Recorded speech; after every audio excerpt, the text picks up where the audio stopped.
Vamos a desearles un saludo muy fraterno, muy especial de este servidor, Ernesto Botello, con el propósito de que compartamos unos breves minutos de reflexión, de profundización sobre un texto que traemos en el día de hoy, este libro titulado El arte de desaprender, y que también lleva un subtítulo muy interesante que se titula sobre la bioneuroemoción. Es una teoría, un tratado que incorpora lo biológico, lo neurológico y lo emocional. Yo le agregaría lo sentimental al proceso de desaprender. Entonces vamos a trabajar con varias frases. ¿Cómo aprendimos? ¿Qué aprendimos? ¿Por qué desaprender? ¿Cómo reaprender? Y cómo dar el salto cuántico a otra dimensión distinta de lo que hemos heredado a través de nuestras conciencias universales, colectivas, familiares, personales, y que están ahí escondidas en nuestro inconsciente y que son las que influyen en nuestra toma de decisiones. Entonces, este libro, que ya lo hemos pedido para muchos de ustedes, y ustedes también lo están pidiendo internacionalmente, va a ser pues objeto de estudio de algunos capítulos y de algunas tesis sobresalientes de este autor, que se titula Henry Corbera. Entonces vamos a esperar que llegue para que entonces iniciemos los procesos de lectura. Mientras tanto, una rápida inducción de este documento nos indica que hay que relacionar entonces el proceso de aprender, desaprender y de reaprender. Se basa en toda una investigación que este excelente autor ha hecho y que deja práctica para el mundo sus conocimientos para que nosotros nos liberemos y iniciemos un proceso de cambio y de autotransformación, una especie de metamorfosis, que somos una determinada persona con algunos atributos o algunos antecedentes de toxicidad, y que buscamos entonces hacer la transformación, la metamorfosis a un estado, a un estilo de vida, de pensamiento, de biología, de neurología y de emoción, que nos permita prácticamente ascender y trascender a otro nivel de salud mental y de salud física. ¿Dónde está prácticamente el aprendizaje primario? Es una de las preguntas que podemos encontrar acá. Y él habla entonces de que diferenciemos entre conciencia escrita con SC, conciencia ESC, y conciencia con CC. Para él entonces la conciencia es aquella matriz informativa o de datos, aquel mar de información, aquel océano de información que ha entrado en nuestro cerebro, en nuestro archivo de esa matriz desde que estábamos en el útero, cuando pasamos por toda esa infancia, especialmente lo que pasó durante los 3 meses de año y los 3 años. Allí lo que ocurrió fue fundamental en materia de seguridad o de inseguridad. Heredamos inseguridad, heredamos temor, heredamos miedo, heredamos ira, heredamos resentimientos, heredamos conflictividad. ¿Qué fue lo que heredamos?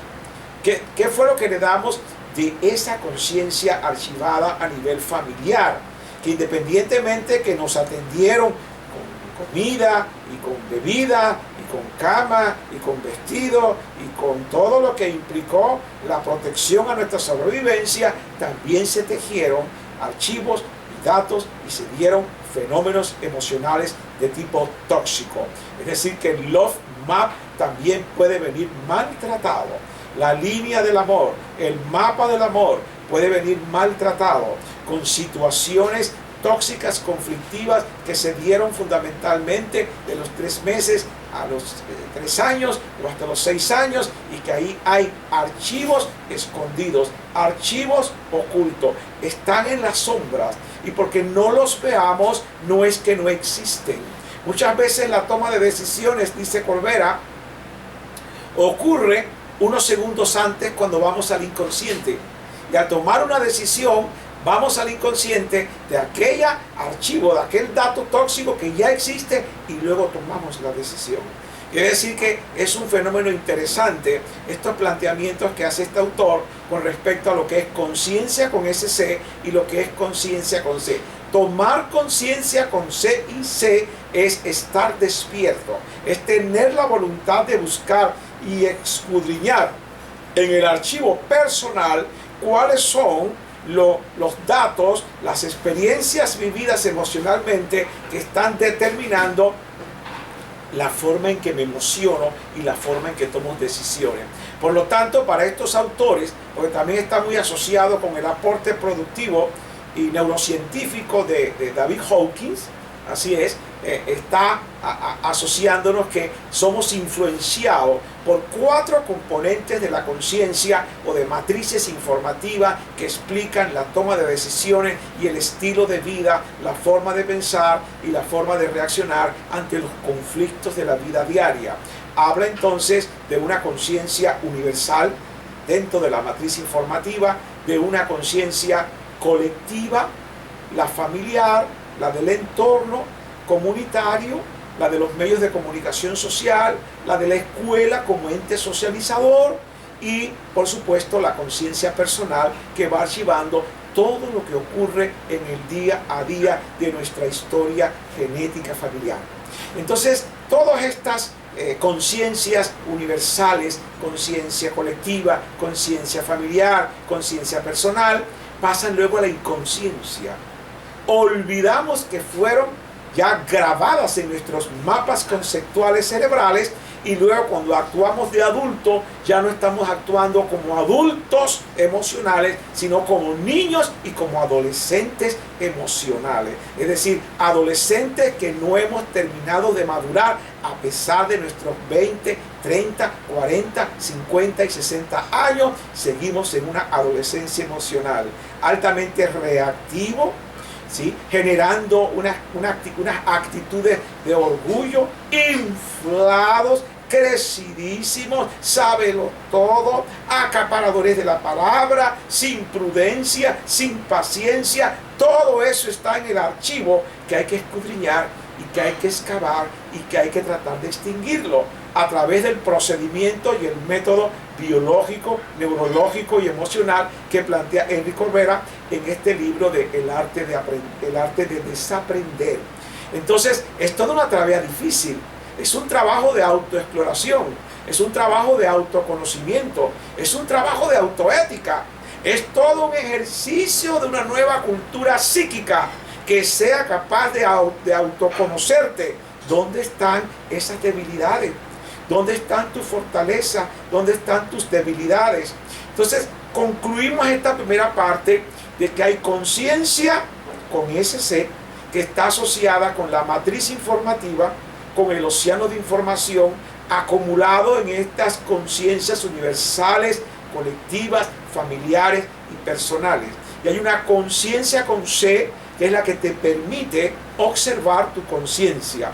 Es la que te permite detectar, identificar dónde está metida y archivada la toxicidad que imposibilita que tú alcances una trascendencia más iluminada.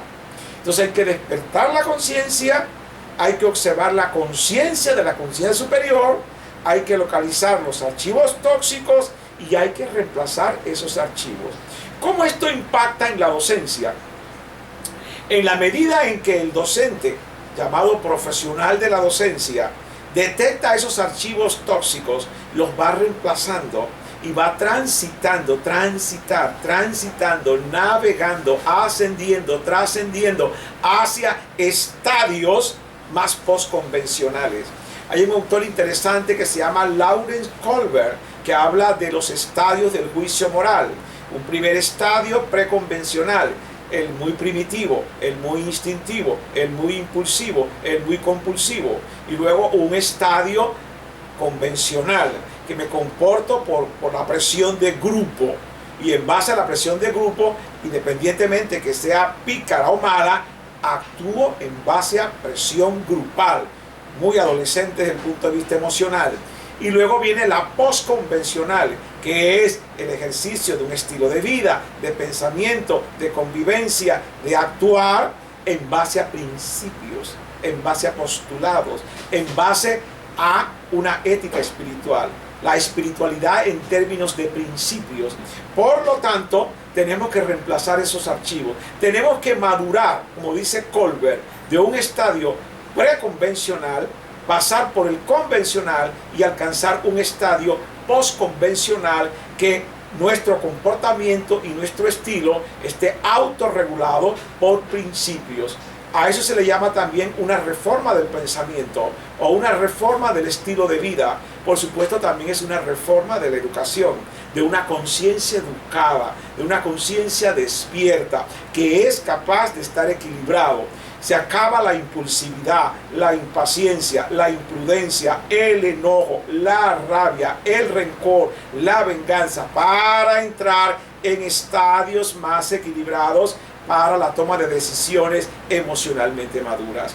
Todo esto, por supuesto, va a impactar en una docencia reactiva, basada en una fuerza egocéntrica, o va a impactar en la medida en que vamos transitando hacia el poder ético, hacia una docencia proactiva, que es la que necesitan nuestros bebés, nuestros niños y niñas, nuestros adolescentes, y es la que necesita nuestro entorno comunitario, laboral y social.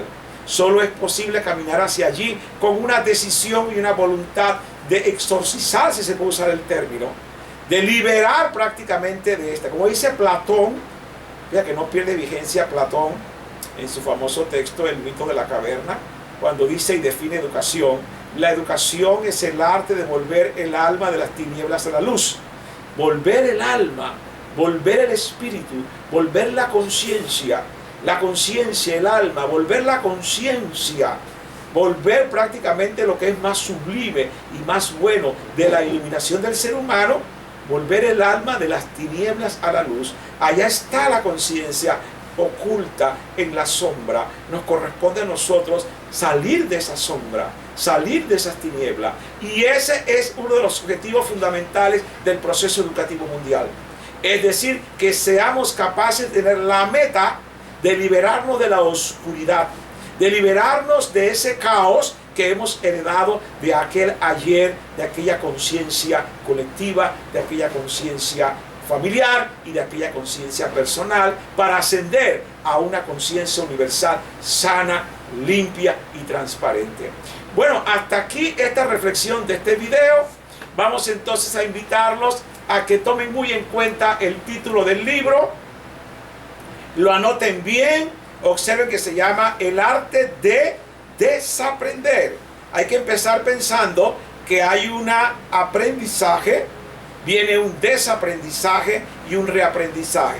Hay gente que se queda con el aprendizaje y cree que todo lo aprendido es dogmáticamente bueno. Hay que validar todo lo aprendido y hay que pasar al desaprendizaje para reaprender y emerger como otro estilo de persona humana éticamente feliz y libre en este planeta. Esperemos entonces que el libro llegue, está por llegar, lo han pedido, para que entonces en el siguiente mes entremos en este interesante círculo de lectura. Que tengan una provechosa lectura de esta excelente documentación, El arte de desaprender. Pueden encargarlo internacionalmente. Felicito a los que lo han pedido ya y que les está llegando. Bueno, nos despedimos hasta otra próxima producción con la musiquita de despedida.